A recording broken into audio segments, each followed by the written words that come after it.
ನಮಸ್ಕಾರ. ಎಸ್ ನ್ಯೂಸ್ಗೆ ಸ್ವಾಗತ. ನಾನು ಎಸ್ ದೇವೇಂದ್ರಗೌಡ. ಇಂದಿನ ಮುಖ್ಯಾಂಶಗಳು.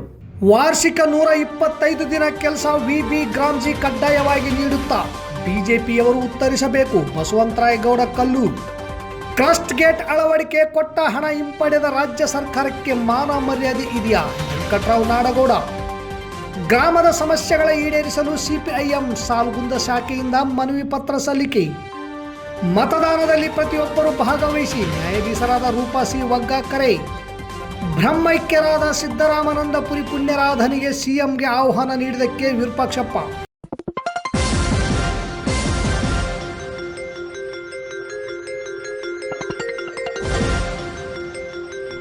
ಎಸ್ ನ್ಯೂಸ್, ಇದು ನಿಮ್ಮ ಧ್ವನಿ.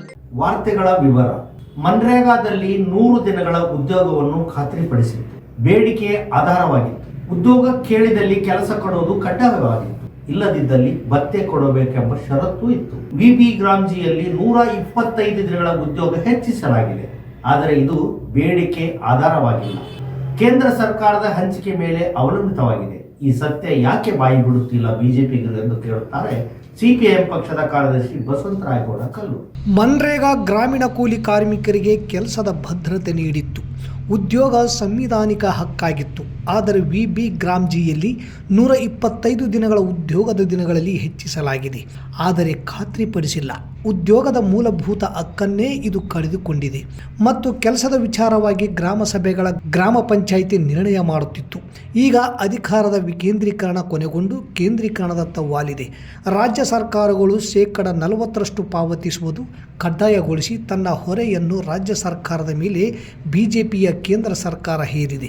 ಇದರಿಂದ ಮೊದಲೇ ಜಿಎಸ್ಟಿ ಪರಿಣಾಮದಿಂದ ಆರ್ಥಿಕ ಸಂಕಷ್ಟ ಎದುರಿಸುತ್ತಿದ್ದ ರಾಜ್ಯ ಸರ್ಕಾರಗಳ ಮೇಲೆ ಇದು ಮತ್ತೊಂದು ಹೊರೆ. ಬರ ಮತ್ತು ಬಿಕ್ಕಟ್ಟಿನ ಸಮಯದಲ್ಲಿ ಉದ್ಯೋಗ ಖಾತ್ರಿ ಬಡ ಕಾರ್ಮಿಕರಿಗೆ ಕೆಲಸ ನೀಡಿ ಆರ್ಥಿಕ ಸಹಾಯವಾಗಿತ್ತು. ಹೊಸ ಕಾಯ್ದೆ ಅಸೀಮಿತ ನಿಧಿ ಬಾಗಿಲು ಮುಚ್ಚಿದೆ. ಮನರೇಗಾದಲ್ಲಿ ಮುಕ್ತಾಯವಾಗಿತ್ತು. ಬರಗಾಲದ ಸಮಯದಲ್ಲಿ ಕೆಲಸದ ಬೇಡಿಕೆ ಹೆಚ್ಚಾದಾಗ ಕೆಲಸ ನೀಡಿದಲ್ಲಿ ಕೇಂದ್ರ ಸರ್ಕಾರವು ಕಾನೂನುಬದ್ಧವಾಗಿ ಹೆಚ್ಚುವರಿ ಹಣ ಬಿಡುಗಡೆ ಮಾಡುತ್ತಿತ್ತು. ಈಗ ನಿರ್ಬಂಧನೆ ಇದೆ. ಒಂದು ವೇಳೆ ಇಂತಹ ಸಮಯದಲ್ಲಿ ಹೆಚ್ಚುವರಿ ಕೆಲಸ ನೀಡಿದಲ್ಲಿ ಆ ಹಣವನ್ನು ಸಂಪೂರ್ಣವಾಗಿ ರಾಜ್ಯ ಸರ್ಕಾರವೇ ಭರಿಸಬೇಕು. ವರ್ಷ ಪೂರ್ತಿ ಕೆಲಸ ಲಭ್ಯವಿತ್ತು. ಈಗ 60 ದಿನಗಳ ಕಡ್ಡಾಯ ವಿರಾಮ ಜಾರಿಗೆ ತರಲಾಗಿದೆ. ಇದು ದುರ್ಬಲರಿಗೆ, ವಯಸ್ಸಾದವರಿಗೆ ವಿರಾಮದಿಂದ ತೊಂದರೆಯಾಗಬಹುದು. ಮನ್ರೇಗಾ ಈ ತರಹದ ಎಲ್ಲರಿಗೂ ಆರ್ಥಿಕ ನೆರವಾಗಿತ್ತು. ಕೆಲಸದಲ್ಲಿ ಭ್ರಷ್ಟಾಚಾರ ಆಗಿದೆ ಎನ್ನುವ ಬಿಜೆಪಿ ಎಲ್ಲ ರಾಜ್ಯಗಳಲ್ಲಿಯೂ ಇದೆ. ಇದನ್ನು ತಡೆಗಟ್ಟಲು ಕಠಿಣ ಕಾನೂನು ಬೇಕು. ಆದರೆ ಇದನ್ನೇ ಆಯುಧವಾಗಿಟ್ಟುಕೊಂಡು ತಮಗೆ ಬೇಕಾದ ಹಾಗೆ ಮಾರ್ಪಾಡು ಮಾಡಿದ್ದು ಎಷ್ಟು ಸರಿ? ಈ ಕುರಿತು ಬಿಜೆಪಿ ಆದಿಯಾಗಿ ಇದನ್ನು ಬೆಂಬಲಿಸುವ ಮನಸ್ಸುಗಳು ಕೊಂಚ ಶಾಂತ ಚಿತ್ತದಿಂದ ಓದಿ ಅಧ್ಯಯನ ಮಾಡಬೇಕು ಎನ್ನುತ್ತಾರೆ ಬಸವಂತರಾಯಗೌಡ ಕಲ್ಲೂರು. ತುಂಗಭದ್ರಾ ಡ್ಯಾಮಿನ ಗೇಟ್ ಕೂಡಿಸಲು ರಾಜ್ಯ ಸರ್ಕಾರ 10 ಕೋಟಿ ಹಣ ನೀಡಿ ವಾಪಸ್ ಪಡೆದದ್ದು ಯಾಕೆ? ಸರ್ಕಾರಕ್ಕೆ ಮಾನ ಮರ್ಯಾದೆ ಇದೆಯಾ ಎಂದು ಮಾಜಿ ಸಚಿವರಾದ ವೆಂಕಟರಾವ್ ನಾಡಗೌಡ ಅವರು ಸಾಮಾಜಿಕ ಜಾಲತಾಣದಲ್ಲಿ ಹೇಳಿಕೆ ಬಿಡುಗಡೆ ಮಾಡುವ ಮೂಲಕ ರಾಜ್ಯ ಸರ್ಕಾರಕ್ಕೆ ಚಾಡಿ ಬೀಸಿದ್ದಾರೆ. ಸಾಮಾಜಿಕ ಮಾಧ್ಯಮದಲ್ಲಿ ಹೇಳಿಕೆ ಬಿಡುಗಡೆ ಮಾಡಿರುವ ನಾಡಗೌಡರು, ರಾಜ್ಯ ಸರ್ಕಾರ ರೈತರ ಜೊತೆ ಚೆಲ್ಲಾಟವಾಡುತ್ತಿದೆ. ಕೊಟ್ಟ ಹಣ ಹಿಂಪಡೆಯಲು ಕಾರಣವೇನು? ನಿನ್ನೆ ಕನ್ನಯ್ಯ ನಾಯ್ಡು ಗೇಟ್ ಪರಿಶೀಲನೆಗೆ ಬಂದಾಗ ಕೆಲಸಗಾರರು ಸಂಖ್ಯೆ ಹೆಚ್ಚಿಸಲು ಗುತ್ತಿಗೆದಾರರನ್ನು ಕೇಳಿದಾಗ ಹಣ ವಾಪಸ್ ಪಡೆದ ವಿಷಯ ಗೊತ್ತಾಗಿದ್ದು ಮಾಧ್ಯಮದಲ್ಲಿ ಬಂದಿದೆ. ಈ ಸರ್ಕಾರಕ್ಕೆ ಮಾನ ಮರ್ಯಾದೆ ಇದೆಯಾ? ಆಂಧ್ರ ಸರ್ಕಾರ ತನ್ನ ಪಾಲಿನ 35 ಕೋಟಿ ನೀಡಿ 2-3 ತಿಂಗಳಾಗಿದೆ. ನಮ್ಮ ಸರ್ಕಾರ ಕೊಟ್ಟ ಹಣ ಹಿಂಪಡೆದ ವಿಚಾರ ತಿಳಿದು ಬೇಸರವಾಗಿದೆ. ನಮ್ಮ ರೈತರು ಸರ್ಕಾರದ ಕಾಳಜಿ ಅರ್ಥ ಮಾಡಿಕೊಳ್ಳಬೇಕು. ರೈತರ ಜೊತೆ ಚೆಲ್ಲಾಟ ಆಡುತ್ತಿದೆ. ಈ ಕೂಡಲೇ ಸರ್ಕಾರ ಎಚ್ಚೆತ್ತುಕೊಂಡು ಸರಿಯಾದ ಸಮಯಕ್ಕೆ ಗೇಟ್ ಕೂಡಿಸಿ ನೀರು ಕೊಡಬೇಕು. ಇಲ್ಲದಿದ್ದಲ್ಲಿ ರೈತರು ಸರ್ಕಾರಕ್ಕೆ ಸರಿಯಾದ ಪಾಠ ಕಲಿಸುತ್ತಾರೆ. ಗುತ್ತಿಗೆ ಆಧಾರದ ಮೇಲೆ ಕೆಲಸ ಮಾಡಿದವರಿಗೆ ಸಂಬಳ ನೀಡಿಲ್ಲ. ಅವರು ವಿಷ ಕುಡಿಯಲು ಹೊರಟಿದ್ದಾರೆ. ಅವರ ಬದುಕಿನ ಜೊತೆ ಸರ್ಕಾರ ಚೆಲ್ಲಾಟವಾಡುತ್ತಿದೆ. ಸರ್ಕಾರ ದಿವಾಳಿಯಾಗಿದೆ ಎಂದು ಸರ್ಕಾರದ ನಡೆಯನ್ನು ತೀವ್ರವಾಗಿ ಖಂಡಿಸಿದರು. ನಿನ್ನೆಯ ದಿನ ಆಂಧ್ರ ಪ್ರದೇಶದ ಪ್ರತಿನಿಧಿಯಾಗಿ ಕನ್ನಯ್ಯ ನಾಯ್ಡುರವರು ತುಂಗಭದ್ರಾ ಜಲಾಶಯದಲ್ಲಿ ಗೇಟ್ ಅಳವಡಿಕೆಯ ಕಾಮಗಾರಿಯ ವೀಕ್ಷಣೆಗೆ ಬಂದಿದ್ದು, ಕಾಮಗಾರಿ ಚುರುಕುಗೊಳ್ಳೋದಕ್ಕೆ ಇನ್ನೂ 2-3 ತಂಡಗಳನ್ನ ಮಾಡಬೇಕು ಅನ್ನುವ ಸಲಹೆ ಕೊಟ್ಟಾಗ ನಮ್ಮ ರಾಜ್ಯ ಸರ್ಕಾರ ಕೊಟ್ಟಿರುವ 10 ಕೋಟಿ ರೂಪಾಯಿಗಳನ್ನು ಕೂಡ ವಾಪಸ್ ಪಡೆದಿದೆ ಅಂತಕ್ಕಂಥ ಮಾಹಿತಿ ಪ್ರಜಾವಾಣಿ ಪತ್ರಿಕೆಯಲ್ಲಿ ಬಂದಿದೆ. ಈ ಸರ್ಕಾರಕ್ಕೆ ಮಾನ ಮರ್ಯಾದೆ ಯಾವುದೂ ಇಲ್ಲ. ರೈತರ ಜೊತೆ ಚೆಲ್ಲಾಟ ಆಡ್ತಾ ಇದ್ದಾರೆ. ಪಕ್ಕದ ಆಂಧ್ರ ಪ್ರದೇಶ ತನ್ನ ಶೇರನ್ನ ಈಗಾಗಲೇ ಕೊಟ್ಟು 1.5-2 ತಿಂಗಳಾಗಿದೆ. ಇವರು 10 ಕೋಟಿ ಬಿಡುಗಡೆ ಮಾಡಿದ್ದೇವೆ ಅಂತ ಹೇಳಿದ ಹಣವನ್ನ ವಾಪಸ್ ತೆಗೆದುಕೊಂಡಿದ್ದಾರೆ ಅಂತಂದ್ರೆ ಇವರಿಗೆ ರೈತರ ಬಗ್ಗೆ ಎಷ್ಟು ಕಾಳಜಿ ಇದೆ ಅನ್ನೋದನ್ನು ಸಾರ್ವಜನಿಕರಿಗೆ ಮತ್ತು ರೈತರಿಗೆ ಗೊತ್ತಾಗ್ತಾ ಇದೆ. ಈ ಕೂಡಲೇ ಸರ್ಕಾರ ಏನಾದರೂ ಎಚ್ಚೆತ್ತುಕೊಂಡು ಗೇಟ್ಗಳನ್ನ ಕೂಡಿಸಿ 2ನೇ ಬೆಳೆಗೆ ನೀರು ಕಳೆದ 2ನೇ ಬೆಳೆನೂ ಕಳೆದರು. ಈ ಸಾಲೆ ಸಮಯಕ್ಕೆ ಸರಿಯಾಗಿ ನೀರನ್ನ ಒದಗಿಸದೆ ಹೋದ್ರೆ ರೈತರು ಬೀದಿಗಿಳಿದು ಹೋರಾಟ ಮಾಡೋದಲ್ಲ, ನಿಮಗೆ ಸರಿಯಾದ ಪಾಠವನ್ನು ಕೂಡ ಕಲಿಸ್ತಾರೆ. ನೀವು ಹಣ ಕೊಟ್ಟು ವಾಪಸ್ ತೆಗೆದುಕೊಳ್ತೀರಿ ಅಂದ್ರೆ ಸರ್ಕಾರ ದಿವಾಳಿಯಾಗಿ ಹೋಗಿದೆ, ಸರ್ಕಾರಕ್ಕೆ ದುಡ್ಡಿಲ್ಲ. ಈಗ ಅಂಗನವಾಡಿ ಕಾರ್ಯಕರ್ತರಿಗೆ ದುಡ್ಡು ಕೊಟ್ಟಿಲ್ಲ. ನೀವು ಪ್ರೈವೇಟ್ ಆಗಿ ಕೆಲಸಕ್ಕೆ ತೆಗೆದುಕೊಂಡ ಗುತ್ತಿಗೆ ಆಧಾರದ ಮೇಲೆ ಇರ್ತಕ್ಕಂಥವರಿಗೆ 3 ತಿಂಗಳಾದ್ರೆ ಸಂಬಳ ಕೊಡೋಕ್ಕಾಗಿಲ್ಲ. ಅವರು ವಿಷ ಕುಡಿತೀವಿ ಅಂತಕ್ಕಂಥ ಹೇಳಿಕೆಗಳು ಬರ್ತಾ ಇದ್ದಾವೆ. ನೀವು ರೈತರ ಜೊತೆಗೆ ಚೆಲ್ಲಾಟ ಆಡ್ತಿರಲ್ಲ, ಈ ರೈತರಿಗೆ ಕೊಟ್ಟಿರೋದು ಇದು ರೈತರ ಬದುಕಿನ ಪ್ರಶ್ನೆ ಐತೆ. ಇದನ್ನ ನೀವು ಅರ್ಥ ಮಾಡ್ಕೊಳ್ಳದೆ ಚೆಲ್ಲಾಟ ಆಡಿ ಕೊಟ್ಟ 10 ಕೋಟಿಯನ್ನ ವಾಪಸ್ ತೆಗೆದುಕೊಂಡೋದಕ್ಕೆ ಏನು ಕಾರಣ, ಯಾಕೆ ವಾಪಸ್ ತೆಗೆದುಕೊಂಡಿದ್ದೀರಿ ಅಂತ ಹೇಳಿ ಈ ನೀರಾವರಿ ಸಲಹಾ ಸಮಿತಿಯ ಅಧ್ಯಕ್ಷರಾದ ಸಚಿವರು ಉತ್ತರ ಕೊಡಬೇಕು. ಯಾಕೆ ವಾಪಸ್ ತೆಗೆದುಕೊಂಡ್ರಿ, ಇನ್ನ ಉಳಿದ ರೊಕ್ಕ ಯಾಕೆ ಕೊಟ್ಟಿಲ್ಲ? ಆಂಧ್ರ ಪ್ರದೇಶದವ್ರು ಆಗ್ಲೇ ಕೊಟ್ಟು 2 ತಿಂಗಳಾಯ್ತು, ಅವ್ರಿಗೆ ಎಷ್ಟಿತ್ತು ಅಷ್ಟು ಹಣವನ್ನ ನಿಮ್ಗೆ ಕೊಟ್ಟಿದ್ದಾರೆ. ಈಗ ನೀವ್ ಯಾಕೆ ಕೊಟ್ಟು ಹಣನ ತೆಗೆದು ಆಟ ಆಡ್ತೀರಿ? ರೈತರು ಅರ್ಥ ಮಾಡ್ಕೊಳ್ಳಿ. ಈ ಸರ್ಕಾರ ಈಗೇನಾದ್ರೂ ಹುಡುಗಾಟಿಗೆ ಮಾಡಿದ್ರೆ ಬೀದಿಗಿಳಿಬೇಕಾಗ್ತದೆ ಅನ್ನೋದನ್ನ ನಾನು ಎಚ್ಚರಿಕೆಯನ್ನ ಕೊಡ್ತೇನೆ ಸರ್ಕಾರಕ್ಕೆ. ಸಾಲ್ಗುಂದ ಗ್ರಾಮದ ಸಮಸ್ಯೆಗಳಾದ ಕುಡಿಯುವ ನೀರು, ಶೌಚಾಲಯ, ಆಸ್ಪತ್ರೆಗೆ ವೈದ್ಯಾಧಿಕಾರಿಗಳ ನೇಮಕ, ಉದ್ಯೋಗ ಖಾತ್ರಿ, ಮಾನವ ದಿನಗಳನ್ನು ಹೆಚ್ಚಿಸಲು ಒತ್ತಾಯಿಸಿ ಸಿಪಿಎಂ ಪಕ್ಷದ ಸಾಲ್ಗುಂದ ಶಾಖೆಯಿಂದ ಗ್ರಾಮ ಪಂಚಾಯಿತಿ ಪಿಡಿಒ ಅವರಿಗೆ ಮನವಿ ಪತ್ರ ಸಲ್ಲಿಸಲಾಯಿತು. ಇಂದು ಶುಕ್ರವಾರ ಸಾಲ್ಗುಂದ ಗ್ರಾಮದ ಸಿಪಿಎಂ ಶಾಖೆ ತನ್ನ 100 ಸದಸ್ಯರೊಟ್ಟಿಗೆ ಪ್ರತಿಭಟನಾ ಮೆರವಣಿಗೆ ಮೂಲಕ ತೆರಳಿ ಗ್ರಾಮದ ಸಮಸ್ಯೆಗಳ ಈಡೇರಿಕೆಗಾಗಿ ಮನವಿ ಪತ್ರ ಸಲ್ಲಿಸಿತು. ಗ್ರಾಮದಲ್ಲಿ ಕುಡಿಯುವ ನೀರಿನ ಸಮಸ್ಯೆ ಇದ್ದು ಈಗ ಕೆನಾಲ್ ನೀರು ಬಂದಾಗಿ ಜುಲೈವರೆಗೆ ನೀರು ಸಿಗುವುದಿಲ್ಲ. ಮೊದಲೇ ಕೊರತೆ ಇದ್ದು ಮುಂದೆ ಜುಲೈವರೆಗಿನ ಕೊರತೆಯನ್ನು ನೀಗಿಸಲು ಏರ್ಪಾಡು ಮಾಡಿಕೊಂಡು ನೀರು ನಿರ್ವಹಣೆ ಮಾಡಬೇಕು. 2ನೇ ಬೆಳೆ ಇಲ್ಲ, ಹೀಗಾಗಿ ಗದ್ದೆ ಕೆಲಸ ಸಂಪೂರ್ಣ ಬಂದಿದ್ದು ನರೇಗಾದಲ್ಲಿ ಹೆಚ್ಚಿನ ದಿನಗಳ ಕೆಲಸ ನೀಡುವ ಮೂಲಕ ಕೂಲಿ ಕಾರ್ಮಿಕರಿಗೆ ನೆರವಾಗಬೇಕು. ತಾಲೂಕಿನ ದೊಡ್ಡ ಗ್ರಾಮ ಸಾಲ್ಗುಂದ ಇದ್ದು ಆಸ್ಪತ್ರೆ ಇದೆ, ಕಾಯಂ ವೈದ್ಯರಿಲ್ಲ. ಈ ಕುರಿತು ಹಲವು ಬಾರಿ ಮನವಿ ಸಲ್ಲಿಸಿದರೂ ಸಮಸ್ಯೆಗೆ ಸ್ಪಂದಿಸಿಲ್ಲ. ಏನಾದರೂ ಘಟನೆ ಸಂಭವಿಸಿದರೆ ತುರ್ತು ಚಿಕಿತ್ಸೆ ನೀಡುವ ವ್ಯವಸ್ಥೆ ಇಲ್ಲ. ಕಾಯಂ ವೈದ್ಯರನ್ನು ನೇಮಿಸಿದಲ್ಲಿ ಅನಾರೋಗ್ಯಕ್ಕೆ ತುರ್ತು ಚಿಕಿತ್ಸೆ ಸಿಗುತ್ತದೆ, ಸಾಯುವವನು ಬದುಕಬಹುದು. ರೈತರು ಹೊಲಗಳಿಗೆ ಹೋಗಲು ರಸ್ತೆ ಸಮಸ್ಯೆ ಇದೆ, ಚರಂಡಿ ವ್ಯವಸ್ಥೆ ಸರಿಯಿಲ್ಲ. ಈ ಕುರಿತು ಕೂಡಲೇ ಗ್ರಾಮ ಪಂಚಾಯತ್ ಸ್ಪಂದಿಸಬೇಕು ಎಂದು ಸಿಪಿಐಎಂ ಪಕ್ಷ ಪಿಡಿಒಗೆ ಮನವಿ ಪತ್ರ ಸಲ್ಲಿಸಿತು.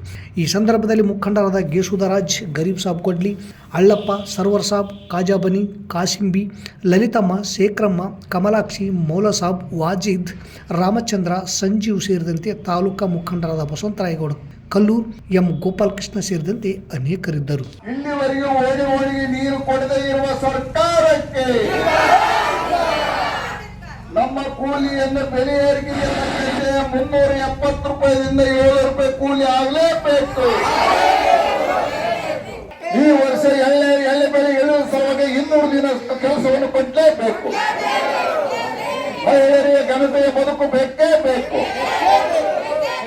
ಕಮ್ಯುನಿಸ್ಟ್ ಪಕ್ಷಕ್ಕೆ, ಸಿಪಿಎಂ ಪಕ್ಷಕ್ಕೆ, ಸಿಪಿಐಎಂ ಪಕ್ಷಕ್ಕೆ, ಮಾರ್ಕ್ಸ್ವಾದಿ ಸಿಪಿಎಂ ಪಕ್ಷಕ್ಕೆ, ಬಡವರ ಪಕ್ಷಕ್ಕೆ, ರೈತರ ಪಕ್ಷಕ್ಕೆ, ಕಾರ್ಮಿಕರ ಪಕ್ಷಕ್ಕೆ, ಮಹಿಳೆಯರ ಪಕ್ಷಕ್ಕೆ, ಮಹಿಳೆಯರಿಗೆ ಶೌಚಾಲಯವನ್ನು ಕಟ್ಟಿಸಿಕೊಡ್ಲೇಬೇಕು, ಬಡವರಿಗೆ ಪ್ಲಾಟ್ಗಳನ್ನು ಕೊಡಲೇಬೇಕು, 370 ರೂಪಾಯಿ 700 ರೂಪಾಯಿ ಕೂಲಿ ಹೆಚ್ಚಾಗಲೇಬೇಕು.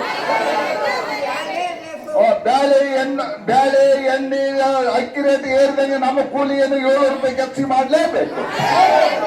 ನಮ್ಮ ಪ್ರಜಾಪ್ರಭುತ್ವದಲ್ಲಿ ತಮಗೆ ಬೇಕಾದ ನಾಯಕರನ್ನು ಆಯ್ಕೆ ಮಾಡಿಕೊಳ್ಳಲು ಅವಕಾಶವಿದ್ದು ಪ್ರತಿಯೊಬ್ಬರು ತಮ್ಮ ಮತವನ್ನು ಚಲಾಯಿಸಬೇಕೆಂದು ಗೌರವಾನ್ವಿತ ಪ್ರಧಾನ ಸಿವಿಲ್ ನ್ಯಾಯಾಧೀಶರಾದ ರೂಪಾ ಸಿ ವಗ್ಗ ಕರೆ ನೀಡಿದರು.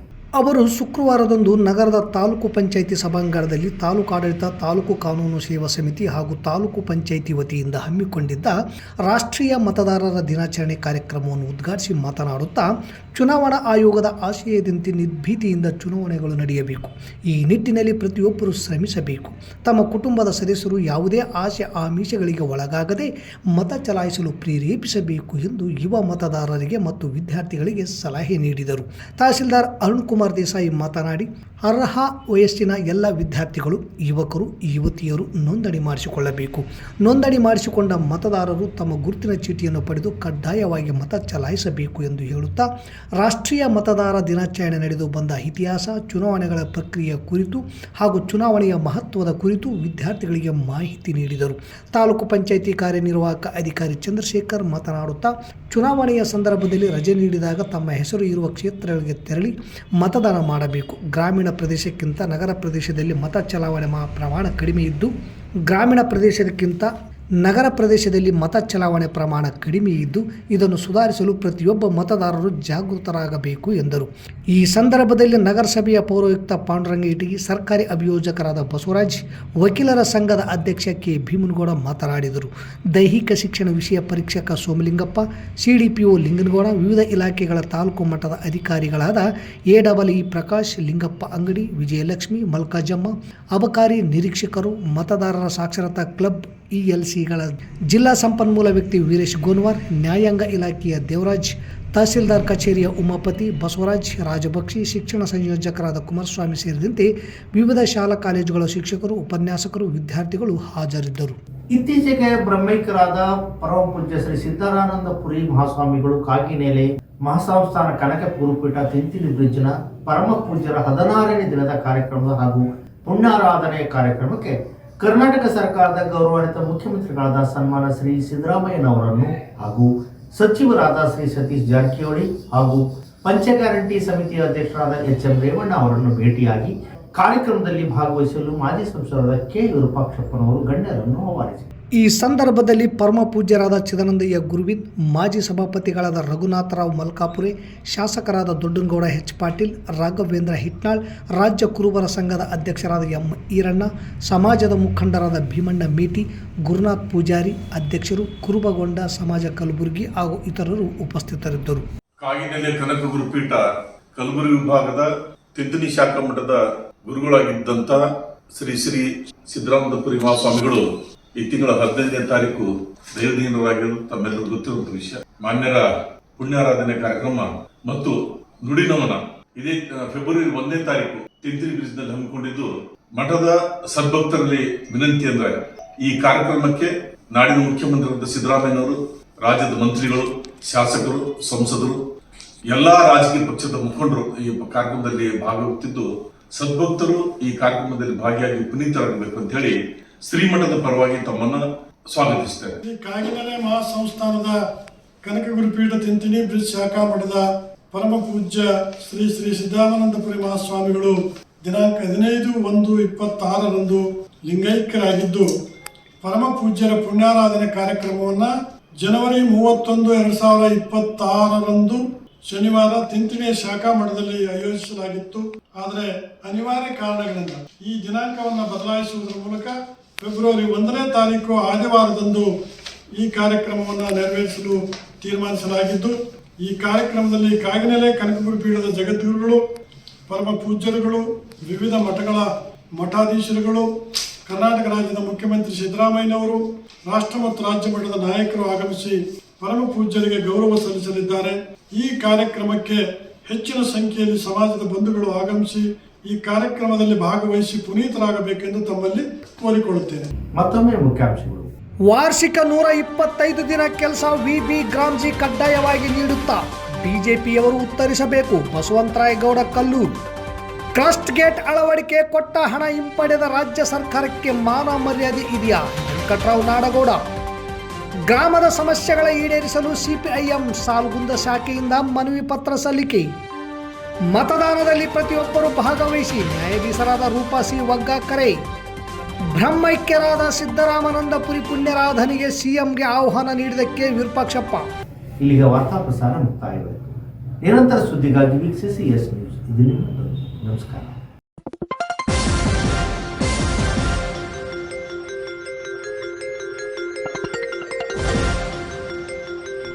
ಎಸ್ ನ್ಯೂಸ್ ಇದು ನಿಮ್ಮ ಧ್ವನಿ.